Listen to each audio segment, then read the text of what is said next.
For almost 70 years, the Queen has been the head of the most famous family in the world. But one day there will be a changing of the guard. Her son Prince Charles is waiting in the wings.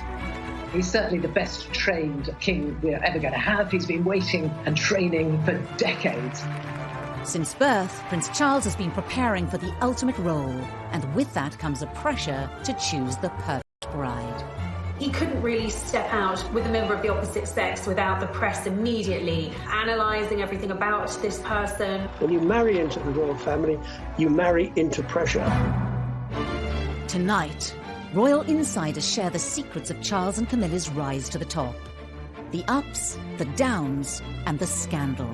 There was such public debate within the hierarchy of the church and the government about whether a divorced man could become king. Not only had a future king divorced, he then married his mistress. The secret love that rocked the royal family. The Camilla affair did huge damage to Prince Charles's standing. They no longer trusted him, and many people didn't want him to be the future monarch. But have Charles and Camilla finally won the public's affection? Ladies and gentlemen, I'm going to say a few brief words. It's hard to imagine that when Camilla was the most reviled woman in Britain, that today she is wife of our future king. Once young lovers, now 50 years later, are they ready to rule together? Charles was born very simply to be king. I think he's strong enough and positive enough, with Camilla by his side, to make a very positive, good king. The story, as will be written in the history books, will be a great love story. In 21st century Britain, appearances from Prince Charles and Camilla, the Duchess of Cornwall, are a cause of celebration for many. Charles, the longest-serving heir apparent in history, and Camilla, as his future princess consort, has an integral position in the royal family.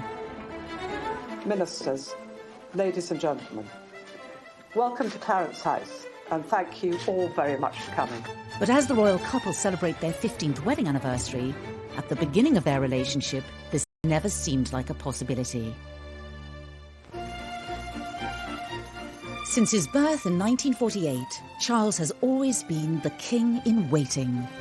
This was just after World War II, and in terms of the stability of the country and the stability of the monarchy, the birth was seen as a major event. It was a moment for huge celebration because Charles was born very simply to be king. The eldest of 4 siblings, and with the future of the monarchy on his shoulders, Charles had to quickly learn the responsibilities of royal life. Charles didn't spend a lot of time with his mother in the early years. She went off on tour and left the children at home with nannies and governesses. He really wanted to do well at everything, didn't want to put a foot wrong. And I think that must have been really challenging.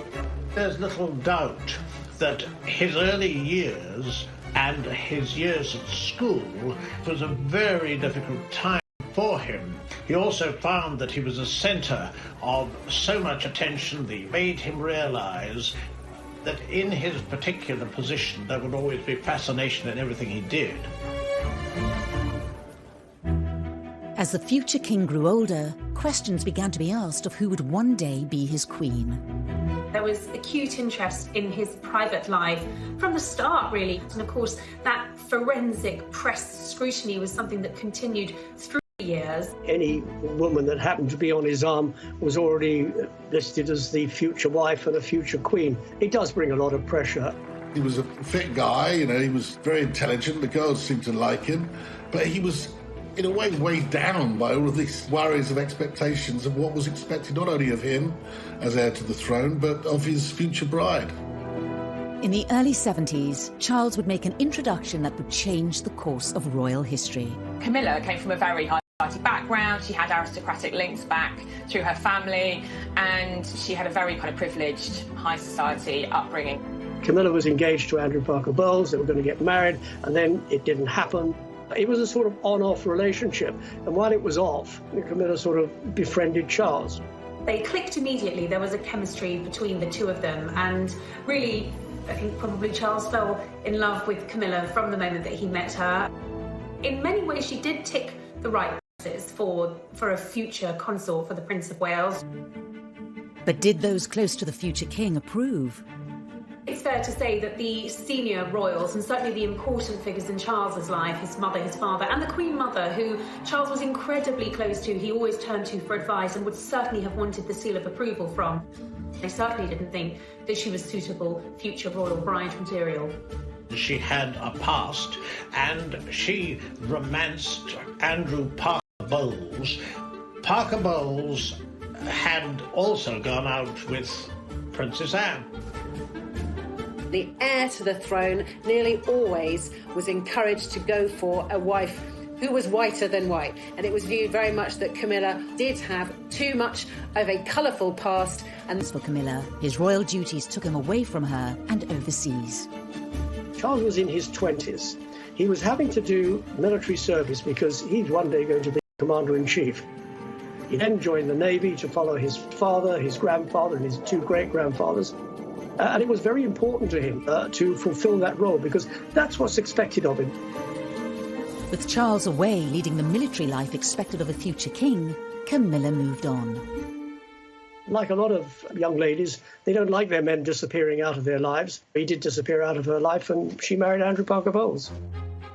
One can only imagine that Charles must have felt pretty crushed by this news. He'd gone away to serve, hoping that Camilla would wait for him. Certainly he thought that the relationship had legs, even if his family didn't. By marrying Andrew Parker Bowles, Camilla was ruling herself out of ever having a royal future. If she'd even entertained the thought of being queen, she would have thought, well, that's it, I'm waving goodbye to that. Because at that point, of course, in the 1970s, there was no way that a divorcee could ever marry a member of the royal family, let alone the heir to the throne. She remained great friends with Prince Charles. Prince Charles was always around at their house. You know, he's a godfather to their first child. He was almost one of the family. By the late 70s, eligible bachelor Charles was approaching 30 years old and still without a future queen by his side. He's getting on a bit, isn't it? About time we got married. The media scrutiny grew. He was seen very much as the action man, and a lot of glamorous women sort of came and went. And, you know, the tabloids began to catch on to the fact that this was a bit of a good story. He couldn't really step out with a member of the opposite sex without the press immediately analysing everything about this person. Even though he was very much sought after, that in terms of his connection, in terms of that love, his relationship with Camilla never left him. One of the women Charles dated was Lady Sarah Spencer. An aristocratic family with earls and dukes dating over 500 years and links to Winston Churchill, the Spencer name was an ideal match for a royal prince. Although the relationship with Sarah didn't last, it resulted in Charles meeting her younger sister, Diana. Shortly after the funeral of Lord Mountbatten had been assassinated, Charles had been very, very upset. And Diana said to Charles, I saw you at that funeral and you looked so terribly sad. And he was very touched by this. And there was beautiful young girls showing him attention. And clearly he felt a lot of responsibility too, to fulfill what was necessary as the heir to the throne and get married. Where Camilla had been deemed unsuitable as a future queen, Diana was the proposed at Windsor Castle.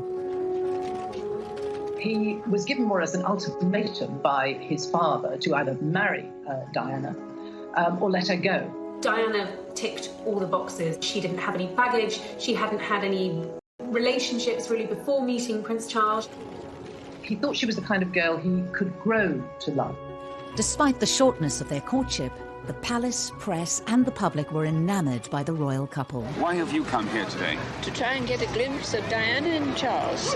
Why are you so pleased? Because I think she's just the right person for him. This was an extraordinarily quick whirlwind, but it's what the public wanted. Once they saw Diana, they wanted Diana to be Prince Charles's wife.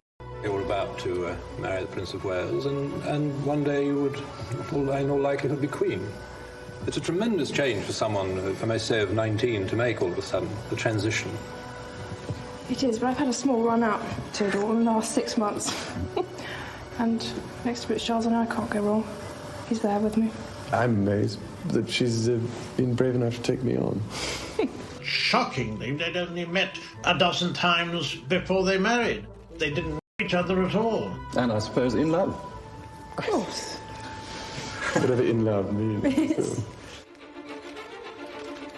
Most of the world thought they were looking at the future king and queen of Britain. Everybody likes to think when they get married that they're going to be married for life. It's a fairy tale. I saw for myself, they were in love with each other at the beginning, but somewhere along the line, it collapsed.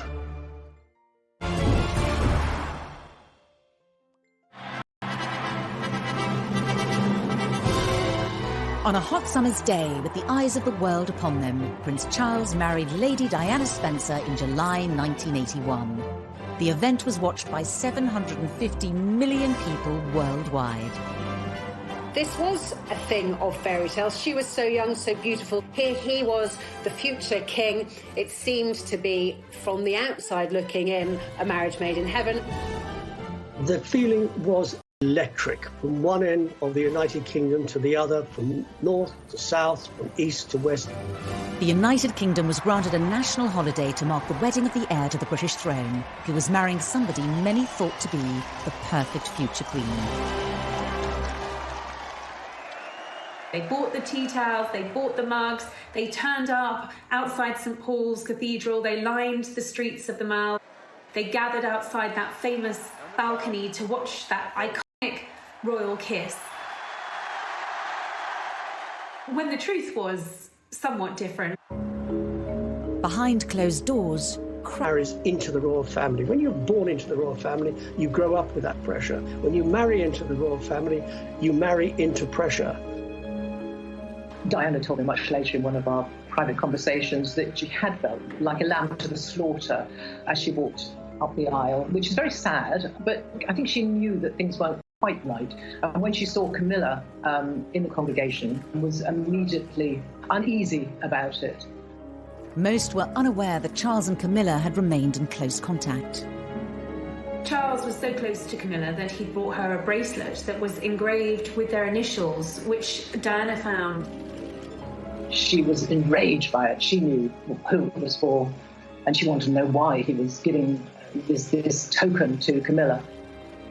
Camilla's presence was even felt on the couple's 2-week honeymoon, when Charles was spotted wearing a set of personalised cufflinks. Almost unbelievably, Charles wore cufflinks, the C and C, meaning Charles and Camilla. They didn't have anything in common. They didn't seem to be able to talk to each other.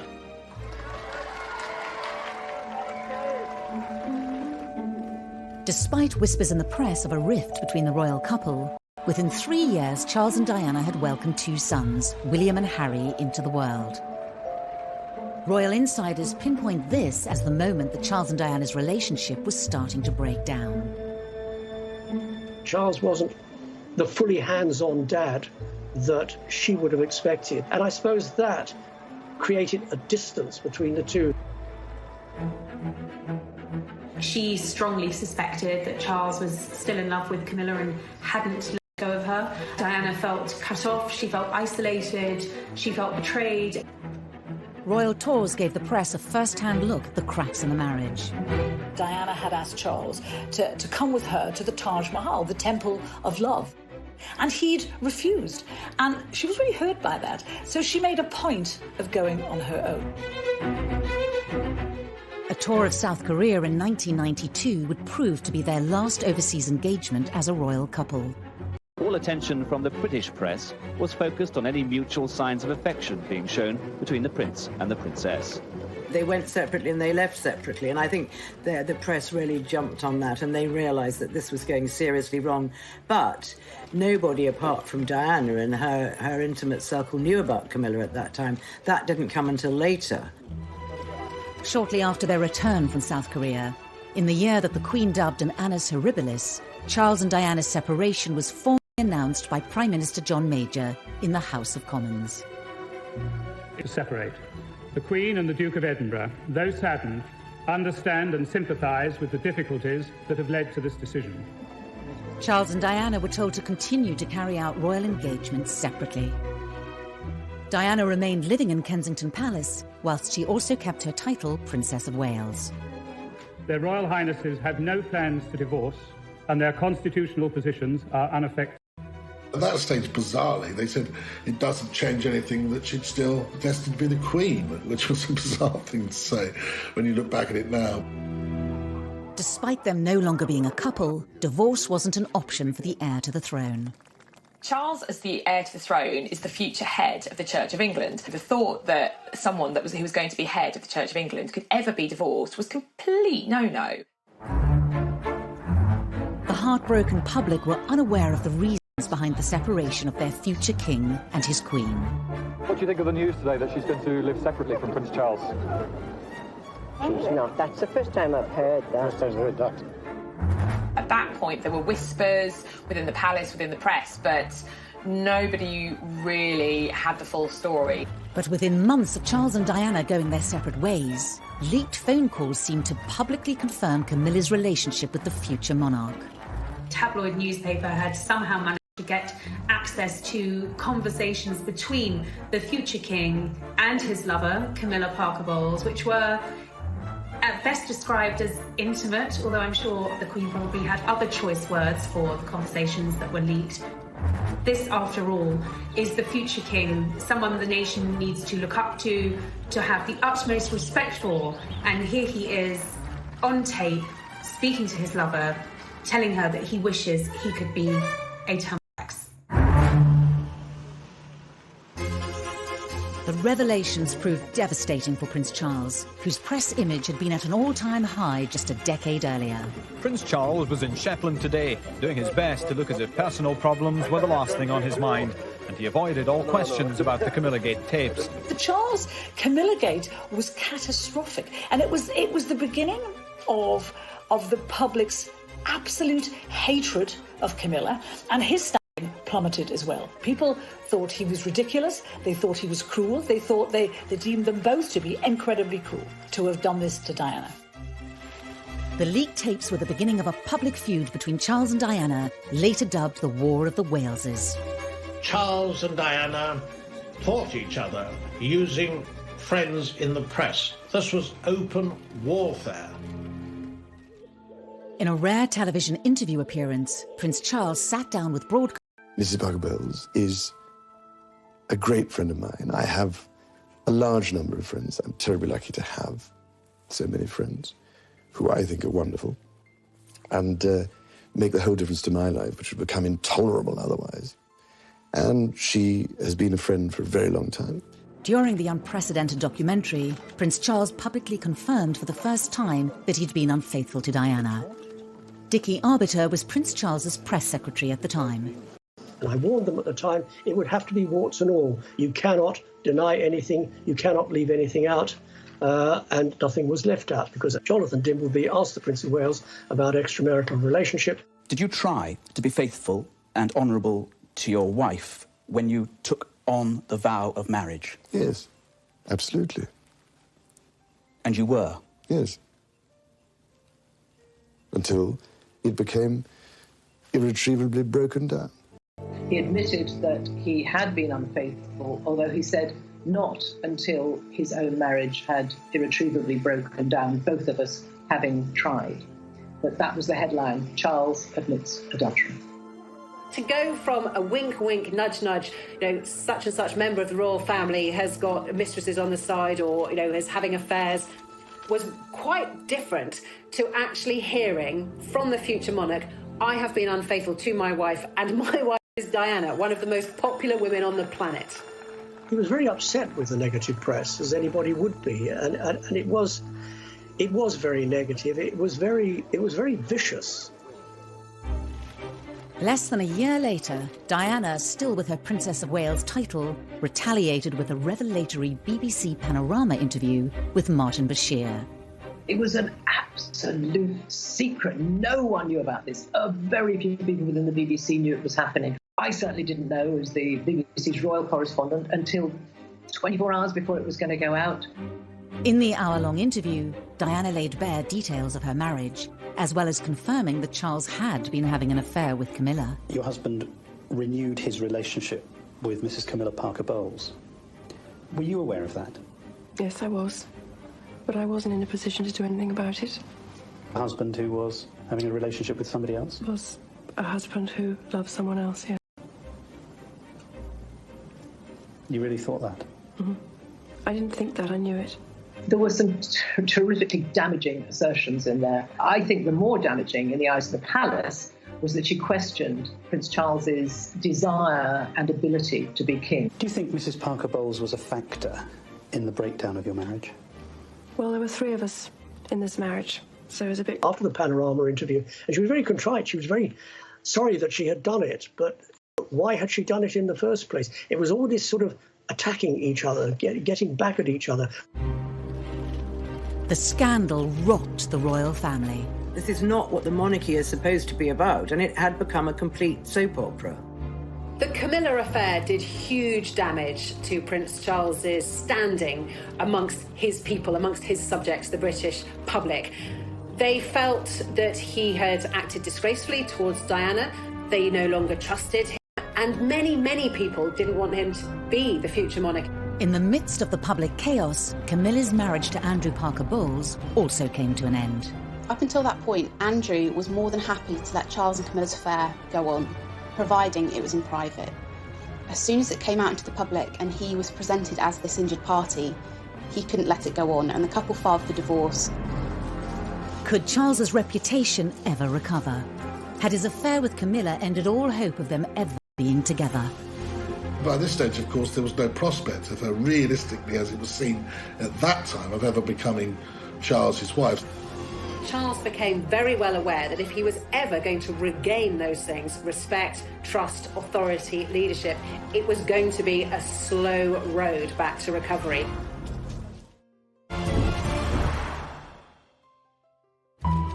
Charles and Camilla's affair had been explosive for the monarchy. Prince Charles was in Shetland today, and he avoided all questions about the Camillagate tapes. The popularity of the future king was at an all-time low with the public, as was Camilla's. So at this point in the kind of mid-90s, Camilla her reputation was absolutely traduced. She was a marriage wrecker, she was a temptress, she looked like a horse. People would spit at her in the streets. Her public reputation that she was a complete evil witch, and she had seduced Prince Charles from his gorgeous wife. She was, I think it's fair to say, the most hated woman in Britain at one point. Charles's relationship with Diana had also sunk to a new low. Things just got so toxic, and they really were toxic between Charles and Diana. They couldn't even be in the same room as each other. And I think it was having a really bad effect on William and Harry. The marriage problems of Charles and Diana have cast a shadow over the royal family. Now the Queen has decided to bring the whole issue to a head by advising them to divorce. There's no doubt at all that as Supreme Governor of the Church of England, the Queen certainly did not welcome the prospect of divorce. But since there was such enmity between the couple, there was absolutely no choice. HRH the Prince of Wales versus HRH the Princess of Wales.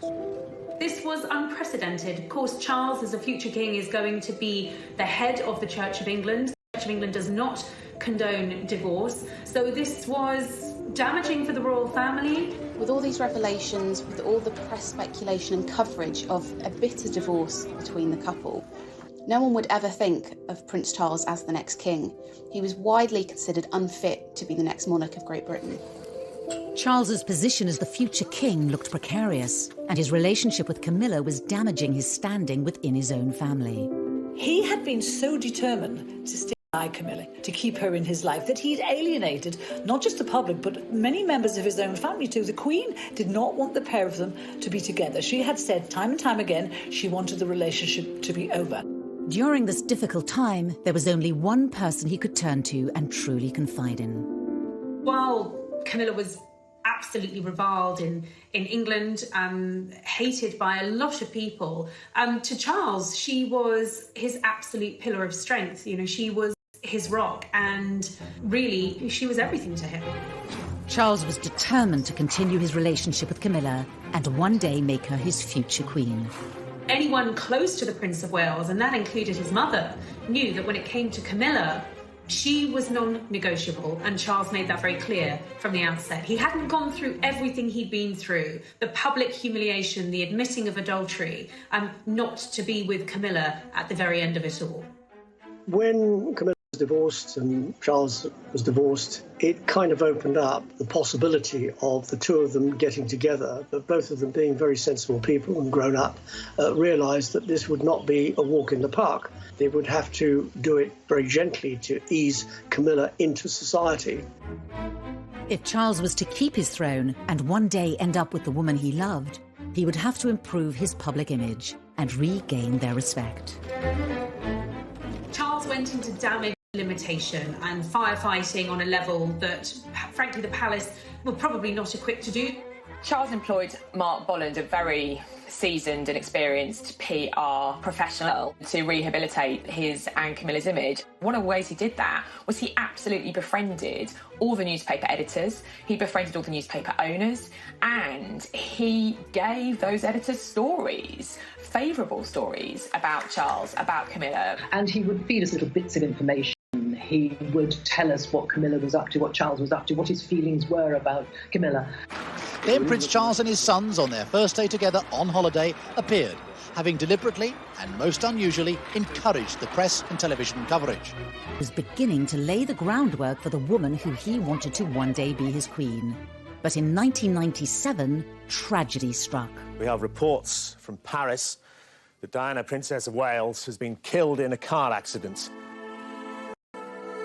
I think that Charles was devastated when Diana died. I think he was racked with guilt. I think also he wanted, as the Queen did, to protect William and Harry. But the monarchy tends to work using precedent. There was absolutely no precedent for the outpouring of grief, which was completely unique when Diana died. But there's no question that Charles' attempts to get the public on side with Camilla were obviously set back. In the face of this national tragedy, it looked like the British public would never accept Camilla as part of the royal family. I think that after Diana's death, I mean, Camilla was abused in the street, was yelled at, she had nasty letters written to her. It was really difficult for her. The size of the challenge that was facing Charles and Camilla was immense, and many people thought it was impossible. People thought if they wanted to be together, they would have to be together abroad, that it could never, ever happen within the United Kingdom. A year after Diana's death, Charles restarted his campaign to introduce Camilla as the woman who would one day stand beside him. But he was met with strong opposition. The Queen was quite clear that she was not going to meet Camilla. She didn't want to hear about Camilla, and it was still a name that really wasn't widely spoken in palace corridors. She, as constitutional monarch, felt she should uphold the standards that she'd adhered to all her life, and should she accept that her divorced son should be with a divorced woman? Should she condone this relationship? Was that what her faith, her religion, she's very religious, would guide her to do? The Queen may have been having doubts, but on Charles's staff, it was decided that they needed to forge ahead with introducing Camilla to the great British public and bring her out into the open as Charles's partner. There was an attempt to do it at the wedding of Santa Palmer Tompkinson, and her mum, Patty, was Camilla's best friend. So they were going to try and be together there, but that couldn't happen either because they decided they would upstage the bride. And that wasn't fair. There had been suggestions that the Prince and Camilla Parker Bowles would take the opportunity to go public with their relationship. But she joined other guests well before him, looking relaxed and... The couple were invited to the birthday party of Camilla's sister Annabelle, to be held at the Ritz Hotel in London. It was seen as the right opportunity to give the British public their first glimpse of Charles with his future consort Camilla by his side. It was dubbed Operation Ritz. I remember being in the newsroom, and it was a cold day in January, and rumours started to knock about that something was going to happen down at the Ritz, and that maybe we were going to get sight of Charles and Camilla together for the first time. Mark Bolland was giving sort of the nod and the wink that actually we ought to get our ladders down there. So I said to the news desk, right, get the ladder down there. Well, there were 200 cameras there, I think. Charles and Camilla emerged. She was wearing a very neat little black coat, and I remember she had a beautiful choker on at the time. And they stood and they posed for photographs, and those photographs went around the world, and that was the beginning of trying to get the public to like them. Of course, it's only a picture, but last night's coming out was symbolic. Whatever people think about Camilla and Charles, they're telling the world we're a couple, and you better accept it. This was a big statement. Camilla was going to have some sort of formal role in the future, because there she was on the arm of Prince Charles, very officially his date for the evening. This really felt like a turn in the road. Suddenly, Camilla wasn't just Charles's mistress. Now she was his companion. Now the press had their first picture of them, it was down to the Queen to give the relationship the seal of approval. In 2000, she agreed to attend a birthday party for King Constantine of Greece, to be held at Charles's home, Highgrove. So on the guest list was Camilla. It seems Camilla's friendship with King Constantine of Greece, seen here at his daughter's wedding, was crucial to her inclusion on the guest list for his 60th birthday party today. The Queen, it seems, made a very deliberate decision to attend. As the press officers in the royal family are very frequently reminding me that, Emily, private things remain private. Sometimes private things do not remain private when they want to send a message. And at that particular point, they wanted to show, or at least Charles wanted to show, Camilla had got the ultimate seal of approval from his mother, the head of state, the Queen. The Queen knew that if she met Camilla in a formal or semi-formal capacity, it would be a really, really big deal. Buckingham Palace are playing down the importance of today's meeting, but for Charles and Camilla, it is a milestone. The heir to the throne's long-term companion, now accepted in royal circles. The Queen, of course, would have preferred Charles not to have divorced. She would have preferred him not to have admitted adultery or not to have committed adultery. But she is quite a wasn't going to go anywhere. And I think the Queen then thought, well, we might as well get on with this, and she might as well be welcomed into the family. The meeting with the Queen was absolutely fundamental in the turning point of the public accepting Camilla, because the feeling was, certainly among Charles and his advisors, that if the Queen could accept Camilla and could welcome her into the family, then the public could welcome Camilla too. And that really paved the way for a change in attitude among the public. By the end of the millennium, Charles's popularity had bounced back. But there was still a long way to go for Camilla to be accepted as Charles's future queen.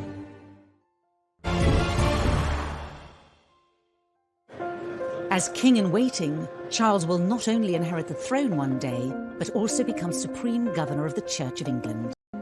This posed a problem for Charles and Camilla's relationship. By now, they were officially living with each other at Clarence House and Highgrove. But was Camilla's status as common-law wife appropriate for a future king and head of the church?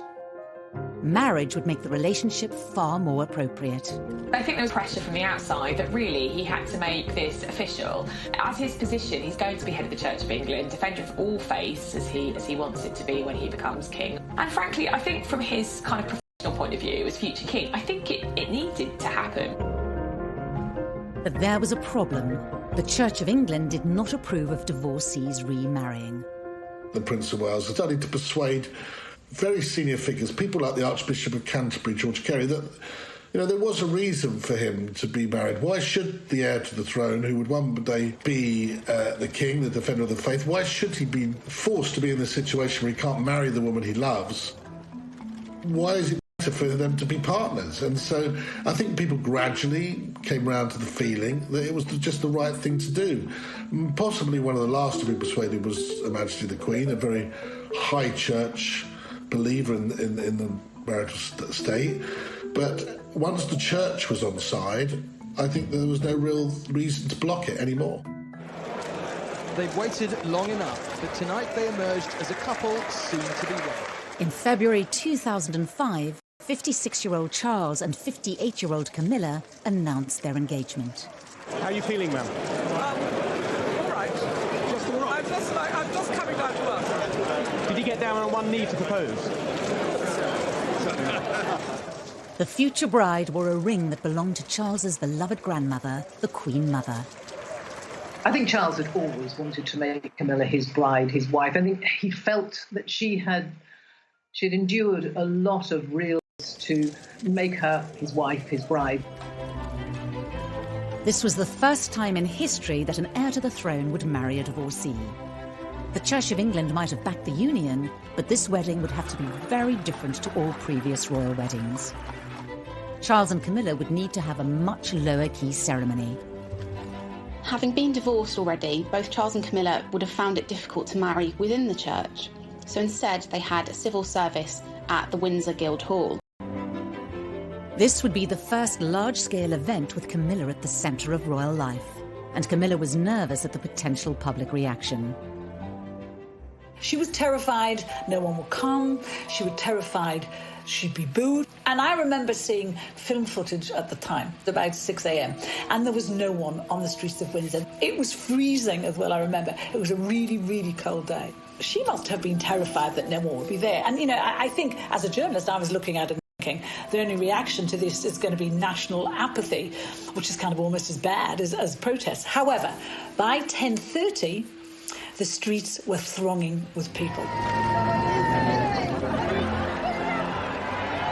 As the Prince and his bride were being driven the short distance from Windsor Castle to the Guildhall this morning, history prepared to record a royal marriage without precedent. TV cameras filmed the moment when Charles and Camilla arrived at the registry office in Windsor for their historic marriage. The ceremony was attended by William, Harry, Camilla's children, and a few friends. The Queen, as head of the Church of England, did not feel that she could attend, but she did join the couple for a blessing at St George's Chapel afterwards. The first time the public got to see the Queen really close to Camilla was when Charles and Camilla came out of St George's Chapel after the blessing of their wedding ceremony.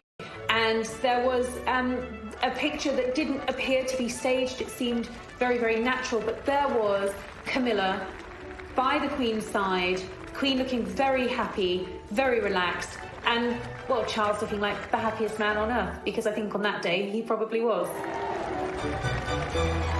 And she looked gorgeous. I mean, she looked fantastic in the outfit with that beautiful dress and the headdress. And I thought that she looked the best, she'd ever looked, really. And I think people really at that time thought, well, why shouldn't these two, who were the picture of happiness, who had this long, long love affair on and off over many years, why shouldn't they find happiness? Camilla was now officially part of the royal family. The palace announced that she would be called Princess Consort when Charles becomes king. The Queen also gave her a title of Duchess of Cornwall, which is actually her secondary title. Legally, she is Princess of Wales. But Camilla knew how fond of Diana the public had been. It wasn't going to wash with them that she would be the next Princess of Wales. I remember when they got married, it was 8 years after the death of Diana, Princess of Wales, and feelings and memories were still running high. So she's used the other title, Duchess of Cornwall. She's quite comfortable with it. Titles do not matter to Camilla. She doesn't really care one iota what she's called, as long as she's not called anything rude. The wedding drew a line under Charles and Camilla's past once and for all, and allowed the world to look to the future of the monarchy. For all the spin doctors and PR that had gone on for years behind the scenes, the thing that really transformed Camilla's public image was the royal wedding, because that was her becoming a member of the royal family. And therefore, she was no longer an outsider. She was the Duchess of Cornwall. She is a future queen. So the marriage changed everything. Who would have thought that 10 years before, the woman who had been vilified by the British press, Camilla Parker Bowles, was a potential future Queen Consort? Now that Camilla was officially part of the royal family, the British public could see what sort of future consort she would be. Of course, once she had married into the royal family, she became Charles's consort. She was there with him on royal engagements. She accompanied him on some royal tours, and actually Camilla proved to be incredibly popular. She did her own PR. She didn't need a spin doctor. She did what she does best. She engages with people. She has a good relationship with the press pack. She doesn't upstage the Prince of Wales in any way. They are a great team. We have to remember that she didn't have a job. She left school with 1 O-level and she didn't have a career. She wasn't a career woman. And at the age of about 60, she had to learn how to work very hard, because Prince Charles does about 502 engagements a year. He keeps going all the time. He works every day, including Christmas and Easter. As Charles's future consort, she has also thought very hard about the charities that she supports. All senior members of the royal family have their favourite charities, the charities they support, the issues that they're most passionate about. In Camilla's case, it was very difficult for her because so many causes that we understand she actually did care about were associated with Diana. And she had to be so careful not to tread on Diana's image and Diana's favourite subjects or favourite charities, because, of course, it would look like she was trying to walk in. She's very committed to quite a number of charities. One of them, the Osteoporosis Society, because her mother died of osteoporosis. Another is learning, book reading, education, and abuse against women. She's very committed to that as well. Now, the purpose of asking you all here today is to try and form a united front to help victims of rape and sexual abuse.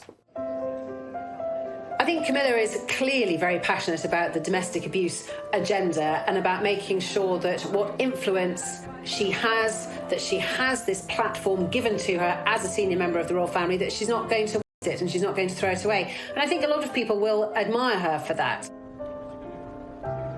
As the wife of the heir to the throne, Camilla's image has radically changed. We saw a bit of a makeover ahead of the royal wedding. She lightened her hair, she clearly had a lot of work done on her skin. She was radiant, she stopped smoking, and all of these things to please Charles. And her sense of style changed too. Now we were seeing her in far more regal attire, experimenting with beautiful dress codes. She's a great lover of hats. She really wears hats well. We saw her coming out in jewellery from the royal collection. So really emerging as a royal. As Duchess of Cornwall, she suddenly began to scrub up pretty well.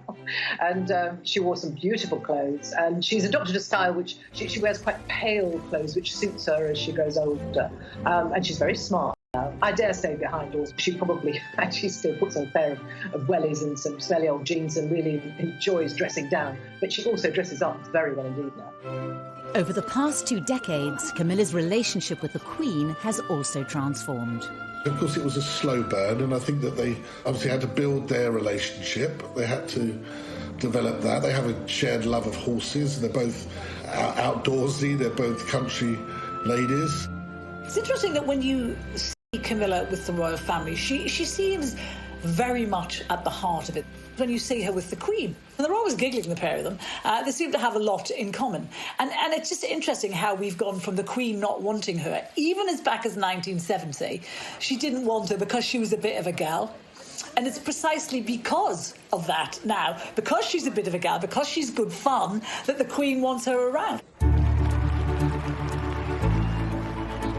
At the Queen's Diamond Jubilee, the country celebrated 60 years of the Queen's reign. But it was also an opportunity to clearly show where Camilla was in the royal family's pecking order. When the Queen decided to put Kaying, this is Charles's wife, she will one day take my place, and she is the future of the British royal family. And that marked such a turning point from the woman who'd had bread rolls pelted at her in the supermarket as the wicked mistress of the heir to the throne. Of course, it's a terrible cliche to say that a picture paints 1,000 words, but that image tells you that Camilla has come in from the cold. That was a very, very big moment for Camilla.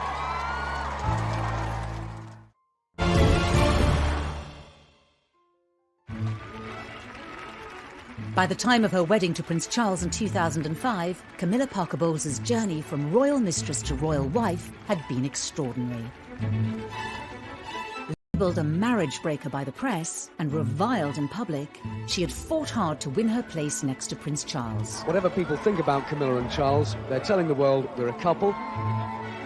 Despite her place in the nation's affections and the approval of the Queen, she still had to convince the hardest judges of all. the rest of the royal family, and in particular, Princes William and Harry. Camilla's relationship with William and Harry has always been quite tricky. Diana obviously painted Camilla as the marriage wrecker. For the Prince of Wales, the first proper meeting between his son William and his longtime friend Camilla Parker Bowles was obviously a significant event. The princes were in their mid-teens when their father's relationship with Camilla became public. Harry refused to see her to start with. Harry wears his heart on his sleeve. He was in his teenage rebellious phase, smoking dope and kind of getting into trouble. But with children of her own, Camilla was well placed to tackle the unique challenges of being stepmother to William and Harry. In the early years after Diana's death, all those boys had was Charles. And we all know Charles was emotionally stunted. So they would have needed a woman to talk to sometimes. And I suspect Camilla was very good at fulfilling that role. William first spent half an hour with Camilla, it's now emerged, and they've got together again since. She knows that she's not their mother. She's never tried to step in and be their mother. She has been there to support them when they've needed that support. So what was, in the early stages, a very difficult relationship has grown to become a very close one. It is amazing how close we've become, you know, I mean, ever since our mother died. She's a wonderful woman, and she's made our father very, very happy, which is the most important thing. William and I love her to bits. 10 years before Camilla married Charles, it was inconceivable that William and Harry would have accepted her into their family. But both princes would themselves bring new people into the royal fold, Kate and Meghan. As a royal outsider herself, Camilla had great empathy for both young women. For Kate in particular, Kate didn't know how to be royal, so she would have felt like an outsider. And in those early days, she was pursued by the paparazzi, by the press. The new bride has experienced it at first hand. She, not William, will be the focus of attention. While Camilla, she knew how it worked, and she was in a very good position to give Kate advice. To the royal wedding, she took Kate for lunch, I think, just to sort of settle nerves and give some good stepmotherly advice. She has been there for the Duchess of Cambridge. just over 6 years after William and Kate's wedding, Prince Harry announced his engagement to Meghan Markle. Royal watchers talked of her as someone quite unlike the other members of the family, but she had much in common with her future husband's stepmother. In many ways, Camilla had paved the way for Meghan, in the sense that they were both divorcees, neither of them were royal, but I think Meghan took any criticism of her position personally. Camilla would have been there to tell her not to take it personally, and that this is just what happens when you're an outsider. Throughout her life with Charles, Camilla has always maintained an upbeat public persona in the face of criticism. It's a quality that has rubbed off on Charles. As he edges closer to the throne, Camilla has transformed the way he engages with the public and approaches his duties. I think it's very clear when you look at Charles and Camilla over the last 15 years what a difference she has made to his persona, to his outlook, to his demeanour. We don't want to alarm. He's just clearly a much happier person now. He's relaxed a bit. In 2017, on a trip to Canada, Charles and Camilla visited native communities. One of the things laid on was this Inuit couple who were throat singing. And it sounded very much like two people having sex. Charles and Camilla were tickled pink by this. They were giggling like a couple of teenagers. And that would never have happened 20 years ago. Charles was a very serious, not a very humorous man. She lights up his life. She understands his moods. She understands how to get him out of those moods. She knows what makes him laugh. He loved that she was fun. Camilla has played a large part in softening Charles's public image during his long march to the throne. The awkward young man who blushed before the cameras. How you feel today, both of you? A confident public figure through the influence of his second wife. I think that Prince Charles would say that Camilla had been the making of him. I think she would be very modest about it and say absolutely not at all. But there may be one area of Charles's public activity which Camilla is powerless to change. His now infamous so-called political meddling. The results of human activity warm even this remote ocean. He has been outspoken on many issues in the past, and some of which have landed him in hot water. In 1984, at a prize-giving dinner for the Royal Institute of British Architects, Charles denounced a proposed extension to the National Gallery. What is proposed seems to me like a monstrous carbuncle on the face of a much loved and elegant phrase. Ever since, Charles has been accused of voicing opinions on areas of British life that some claim he has no right to be involved in. Patients should be able to gain the benefit of the best of both worlds, complementary and orthodox. In 2015, The Guardian newspaper revealed letters written by Charles to cabinet members over policy issues close to his heart.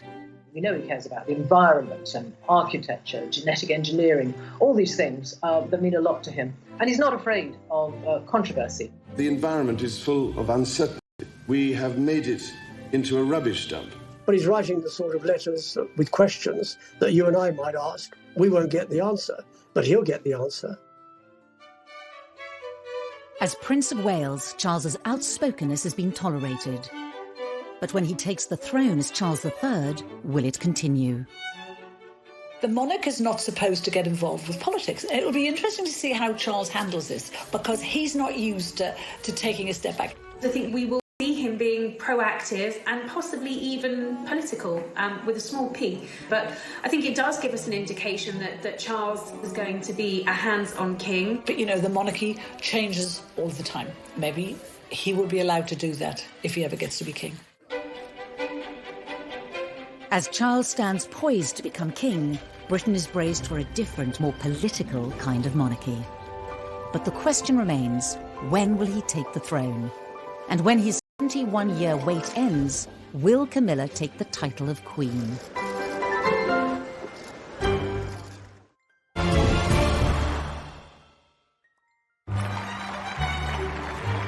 Prince Charles is the longest-serving heir to the British throne in history. In 2020, at the age of 71, his wait to become king continues. Yet with Prince Philip, the Queen's greatest supporter, the centre of royal power for Charles to fill. Prince Charles has stepped in where Prince Philip would have been. He now joins the Queen for the Royal State opening of Parliament. It's been suggested that Charles would be the next head of the Commonwealth. This is an occasion to celebrate with renewed pride our remarkable Commonwealth family. It makes sense because it provides the continuity and stability of this 53-nation club. He's been the official mourner-in-chief when it comes to attending state funerals. I think what we're seeing is a gradual handover of power. There is talk of him being more shadow king than Prince of Wales. After so long on the sidelines, Charles is now on the cusp of stepping onto the British throne, with Camilla firmly by his side. But what kind of leadership style will we see under Charles? I think he's strong enough and positive enough, with Camilla by his side, to make a very positive, good king for our times, whatever kind of times we have. Because of Brexit, because of divisions within the country, Prince Charles is going to have to heal a divided nation and try to make it a united nation. After contracting coronavirus in March 2020, Charles gave a message to the nation, offering solidarity with others affected by the greatest health crisis in a generation. It hinted at what we may see when, as king, he is called upon to speak in times of crisis. None of us can say when this will end, but end it will. Until it does, let us try and live with hope and, with faith in ourselves and each other, look forward to better times to come. Only 2 days after this message, Charles opened the fast-tracked Nightingale Hospital, specially built in London's XL Centre to cope with coronavirus patients. In this dark time, this place will be a shining light. Alongside the Queen's historic address to the nation during the pandemic, Charles's message demonstrated the power of the monarchy to unite in troubled times. As the Queen ages into her 90s, we may see Charles speaking directly to the nation more and more. It has led to speculation that she could hand the throne to him early, effectively abdicating. Abdication is still quite a dirty word in royal circles. I don't think she will contemplate abdication unless forced to do so by ill health. The Royal Navy's greatest battleship had been chosen for the voyage to the Cape. When the Queen famously made her address to the nation in South Africa in her 20s, she swore she would be Queen for the rest of her life. I declare before you all that my whole life, whether it belong of our great imperial family to which we all belong. The vows that she made on her 21st birthday to serve until she takes her last breath, I think those vows are as true to her now as they were then. The last time a monarch abdicated was in 1936, when Edward VIII stepped down so he could marry American socialite Wallis Simpson. As a divorcee, the morality of that era made her an unacceptable bride for the king. But 60 years later, Britain was more accommodating of Charles and Camilla, both divorced from previous marriages. Abdication may not be palatable to the palace or the public, but further back in royal history is an example of another way that power could be handed over to Charles. In 1811, as George III became incapacitated with mental illness, Parliament invoked the Regency Act, whereby his son could rule in his name as the Prince Regent. The Regency Act remains at the disposal of any reigning monarch. The Regency Act means that she still retains the title, but the next in line, i.e. Prince Charles, will do all the duties for her. I don't believe for a moment that there will be a Regency Act invoked unless there is a serious illness that prevents the Queen from carrying out her duties. There are no signs of that. However it may happen, the rule of Charles III edges ever closer, with Camilla destined to be by the king's side. 20 years ago, it was inconceivable that the British public would have tolerated her in this position. But today, it seems she will be welcomed warmly into the role. But will there be support for her taking the title of Queen, even though Clarence House stated she would be Princess Consort at the time of their engagement? I think after everything that she's been through, all the vile press that she had to put up with, the names, the backstabbing, I think he will want her to be Queen Camilla. There will be some sort of testing the water. There will be focus groups and polling being done to find out if that is acceptable to the British public. I mean, what's a rehabilitation? She was the most hated woman in Britain. She had, tempted him away from his perfect wife and children, and they were having this affair, and it caused this divorce and the scandal of the 90s. To then be crowned as Queen Camilla is absolutely extraordinary. Whether she is called Queen or not, Camilla will be the closest confidant and support for our next king. But who else will be included in Charles's monarchy? There have already been signs very clear for quite some years that he wants to streamline the monarchy, and he doesn't want too many members of the family to charge the British taxpayer more than they have to. Although might be a good thing for the taxpayer and a good thing for the way the royal family work, it's not such a good thing for the charities, because you can't stay involved with all these charities with so few people. With the high-profile departures of Harry and Meghan, followed by Prince Andrew's dramatic exit from official duties, Charles's push for a smaller monarchy is already becoming a reality. We are now at a point where we are almost on a skeletal royal family. It's gone beyond streamlined. We've got the Queen, we've got the Prince of Wales and the Duchess of Cornwall, we have the Cambridges, and of course, Princess Anne. Whatever form Charles's inner circle takes, Camilla will be beside him, as she has been for 20 years. Their journey as a couple together has not always been smooth. But it seems for now, destined for a happy ending. The story, as will be written in the history books, will be a great love story, and it will be not only a king in waiting who had to wait 50 years to get on the throne, but also a prince who had to wait decades and decades to get the woman he'd always been in love with by his side.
They'd only met a dozen times before they married. They didn't know each other at all. And I suppose in love. Of course. Whatever in love means. Most of the world thought they were looking at the future King and Queen of Britain. Everybody likes to think when they get married that they're going to be married for life. It's a fairy tale. I saw for myself, they were in love with each other at the beginning, but somewhere along the line, it collapsed.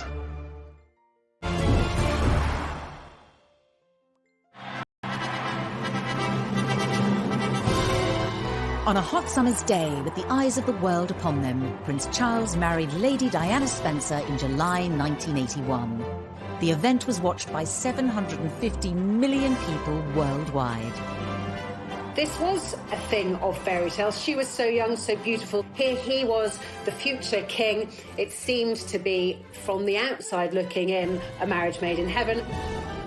The feeling was electric from one end of the United Kingdom to the other, from